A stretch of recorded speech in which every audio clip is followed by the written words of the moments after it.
Eu me chamo Maria e eu vim aqui para conversarmos a respeito do uso de ferramentas tecnológicas no contexto bilíngue para o engajamento de alunos de todas as idades, desde a educação infantil até o ensino médio, ok? Vamos lá. Antes da gente começar essa conversa, eu acho importante a gente contextualizar um cenário que foi previsto pelo Fórum Econômico Mundial. Ano passado, em 2018, em um encontro relacionado a desenvolvimento sustentável e educação tecnológica, foram levantados esses dois cenários que eu acho importante compartilhar com vocês. O primeiro cenário é que 65% das crianças que entraram na educação primária em 2018 terão empregos que ainda não existem. Além desse cenário, cerca de 7,1 milhões de empregos terão desaparecido até 2020 por conta da tecnologia. A gente está falando em um espaço de menos de um ano, né? Estamos em 2019. E esses foram levantamentos feitos no ano passado no Conselho da ONU, na sede da ONU em Nova York. Bom, tendo em vista esse cenário, eu vou compartilhar com vocês algumas das iniciativas com as quais eu tenho mais proximidade. Eu entendo que existem diversas outras iniciativas muito legais acontecendo, Brasil afora, mundo afora, ainda mais toda vez que a gente vem para uma Bet Educar, a gente tem certeza de que todo mundo tem iniciativas muito legais. Mas eu quero compartilhar com vocês como que a International School está contribuindo para esse cenário que nós temos aqui pela nossa frente. Temos informações importantes aqui também.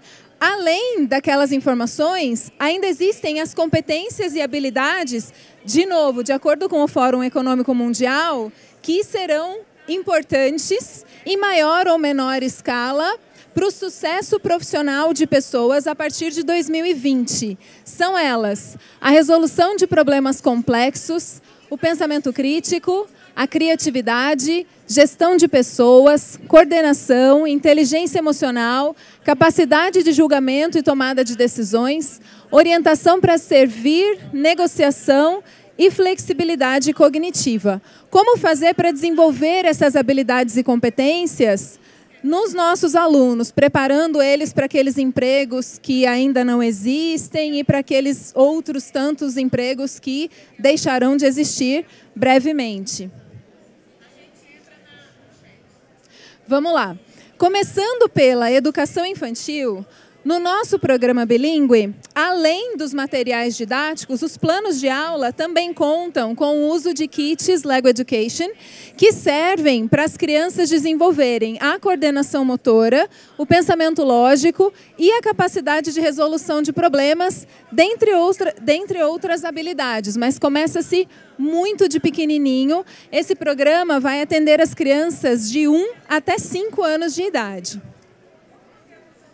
Para o ensino fundamental 1, a gente começa a trabalhar com o conceito de gamificação, que vai motivar as crianças e engajá-los no processo de ensino-aprendizagem. Além do conceito, eu gostaria de chamar a atenção de vocês para as emoções que a gente gera nas crianças através do uso da dinâmica de jogos, do uso da gamificação. Então, as crianças, através dessa dinâmica, elas terão a oportunidade de aprender se divertindo, elas vão desenvolver altruísmo a partir do momento que elas ajudam outras crianças a encontrar respostas. Elas também têm, através do conceito de passar de fase, elas também têm uma noção muito clara do progresso delas em determinado tópico que elas estejam aprendendo. E elas, além de tudo, são emocionalmente recompensadas e reconhecidas por conta daquilo que eles estão desenvolvendo. Todos nós sabemos o quanto as emoções positivas interferem no aprendizado das crianças. Então, a gamificação nos permite desenvolver, fazer com que as crianças sintam essas emoções e experiências. Passando para o ensino fundamental agora, terceiros, quartos e quintos anos, o nosso projeto começa a fazer uso de programação de jogos. Através do desenvolvimento de programação, as crianças começam a entender, interpretar e transformar em ações toda aquela linguagem de programação de jogos. Além disso, elas têm a possibilidade de desenvolver pensamento computacional. O pensamento computacional vem a ser identificar padrões no problema e analisar soluções de maneira que tanto humanos quanto computadores possam resolver aquele problema sempre que ele aparecer. E as crianças desenvolvem esse pensamento computacional, além de reforçar o pensamento crítico e ter a oportunidade de aprofundar cada vez mais no trabalho colaborativo entre os colegas. Lembrando que essa conversa especificamente, a gente está falando sobre o contexto de educação bilíngue. Então, a gente, além de tudo, está desenvolvendo as habilidades linguísticas e discursivas, porque a gente está desenvolvendo todas essas atividades com as crianças em inglês dentro da sala de aula. Continuando para o ensino fundamental 2, no nosso programa a gente começa a fazer uso de duas ferramentas, que são Minecraft e óculos de realidade virtual. Ambas as ferramentas são muito legais porque elas nos permitem simular a realidade com as crianças. Além disso, eu posso expandir o horizonte dos alunos, porque eu consigo facilmente levar essas crianças para resolver uma situação, problema, por exemplo, em outros países, em outros planetas, no fundo do mar. E isso tudo sem sair da sala de aula. As duas ferramentas vão nos permitir integrar o conteúdo que elas estão aprendendo com a língua inglesa, tudo isso por meio da tecnologia. E, além de tudo, elas permitem que os professores contemplem a diversidade de estilos de aprendizagem. Nem todas as crianças gostam de fazer tudo. E, através do desenvolvimento de projetos, eu vou conseguir aproveitar as habilidades diferentes de cada uma das crianças. Então, elas são ferramentas riquíssimas que a gente utiliza com as crianças do Fundamental 2. A gente já está chegando ao fim da nossa conversa. Chegamos no ensino médio, e no ensino médio, o nosso programa propõe o uso de uma ferramenta chamada Microduino. Essa ferramenta, ela vai possibilitar maximizar a experiência dos alunos através de atividades hands-on. Além disso, eles vão desenvolver o raciocínio lógico, o senso de responsabilidade pelo próprio processo de aprendizagem, porque não tem resposta certa nem resposta errada. Eu vou analisar a minha criação, a criação dos colegas, e isso traz um senso de responsabilidade muito grande para as crianças. E sem contar que todas as ferramentas, desde a educação infantil até agora no ensino médio, elas foram acompanhando o processo de maturidade de cada um dos alunos. E isso ajuda eles a manter o foco e a motivação durante todo o decorrer do processo de aprendizagem, durante toda a caminhada escolar deles. Finalizando a nossa conversa, eu queria deixar essa provocação para vocês aqui. Aqui nós temos os 10 finalistas do Global Teacher Prize. Todos devem conhecer, ele é conhecido como o Prêmio Nobel da Educação. E eu vou trazer aqui para vocês, rapidamente, quais são os projetos que foram os finalistas do mundo todo. E eu gostaria que vocês estivessem bastante atentos àquelas habilidades e competências que nós conversamos no início, para vocês perceberem o quanto esse tipo de habilidade, esse tipo de projeto que fomenta essas habilidades e competências vem sendo cada vez mais reconhecido e premiado no mundo todo. Então, aqui no comecinho, a gente tem o Andrew, dos Estados Unidos, e ele tem um projeto muito legal de inclusão e diversidade. Em seguida, a gente tem a Daisy. A Daisy, ela tem um projeto maravilhoso no qual os alunos assumem a responsabilidade pelo próprio processo de aprendizagem. Então, eles desenham objetivos de curto e longo prazo sobre o que eles querem aprender. Em seguida, a gente tem a querida professora Débora, dando muito orgulho para nós aqui do Brasil. Ela tem um projeto maravilhoso de robótica e sustentabilidade, porque é através da sucata que ela vai desenvolver os projetos de robótica com as crianças. A gente tem o Hidekazu do Japão. Ele tem um projeto que utiliza Skype e Minecraft para o desenvolvimento da fluência na língua inglesa sem precisar viajar. Por quê? Porque ele entende que nem todas as pessoas terão condições de viajar para poder aprender a língua inglesa. O Martin, da Argentina, ele tem um projeto muito legal há mais de 10 anos. Ele tem o projeto de uma rádio dentro da escola.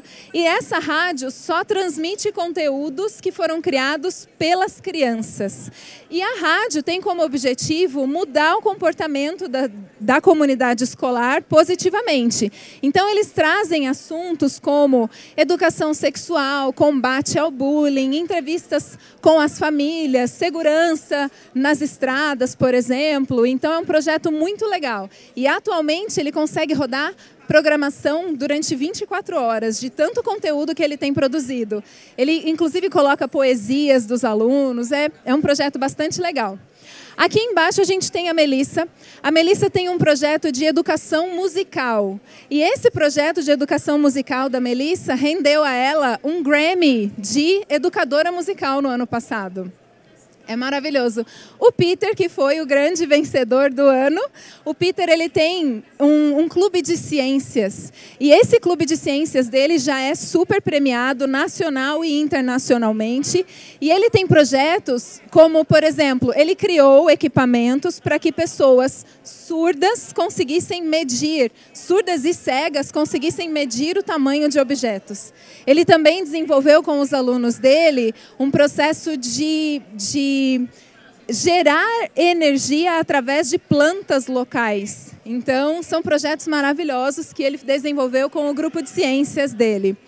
A Svarup, na Índia, ela tem um projeto muito legal que coloca as crianças no centro do processo de aprendizagem através de dinâmicas como teatro, música, como criação dos alunos, sabe? É tudo muito legal. Ali tem o Vladimir. O Vladimir ele é da Geórgia.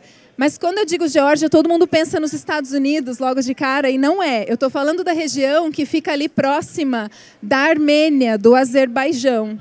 E ele chegou a sofrer oposição do governo local, porque ele utilizou o poder dele de professor para divulgar trabalho infantil que acontecia na escola dele. Então, isso rendeu para ele um prêmio de professor do ano e, atualmente, ele trabalha para combater essa questão lá. E, por fim, a gente tem a Yasodai. A Yasodai, na Austrália, ela tem um projeto que combate